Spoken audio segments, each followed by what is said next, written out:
Now an 8 on your side follow-up. In June, we told you about a York County man who had to have his hands and feet amputated after becoming ill on Super Bowl Sunday. Now, as medical reporter Susan Shapiro explains, Paul Miller is taking a huge step toward independence. Paul Miller has been anxious for this day to come for months. The York County man who had his hands and feet amputated in February because of an infection is getting a high-tech prosthetic hand. The day just couldn't get her soon enough. I wanted it like 2 days after I came out of the hospital. Because Paul plans to return to work at his trucking company and hopefully get back on the road behind the wheel of a truck, the Office of Vocational Rehabilitation determined he was eligible for the $84,000 hand. Are you at all back to work? Rachel Wagner with the office says Paul is very motivated. This has been a long time coming, and we've been able to help him, in the process of getting back to work. So it's very exciting.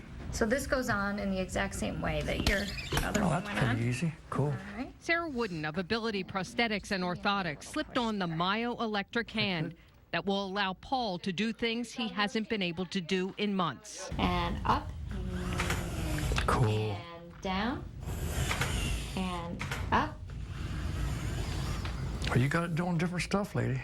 Electrical impulses from Paul's own muscle movements are amplified and sent to a processor in the hand that controls the fingers and an opposable thumb, which moves to the palm of the hand. Oh, it's a lot to learn, but it'll be well worth it. Open.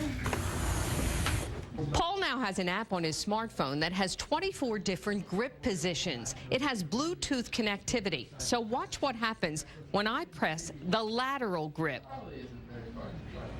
It's not 3 hours. You see his hand move into that position.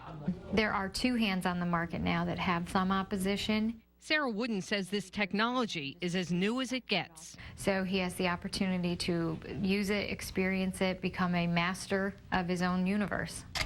There you go. With his wife Shelley looking on, That's amazing. Paul practiced picking up small stones, stacking cones, and even writing his name on a mock-up Department of Motor Vehicles contract. It'll be a huge step to independence, a huge step. Paul and his wife Shelley have always enjoyed holding hands. And on this day, they finally got to rekindle that touch. This is great. Yes, it took a little while, but it's great. Waited for 7 months to do that. It's a good day.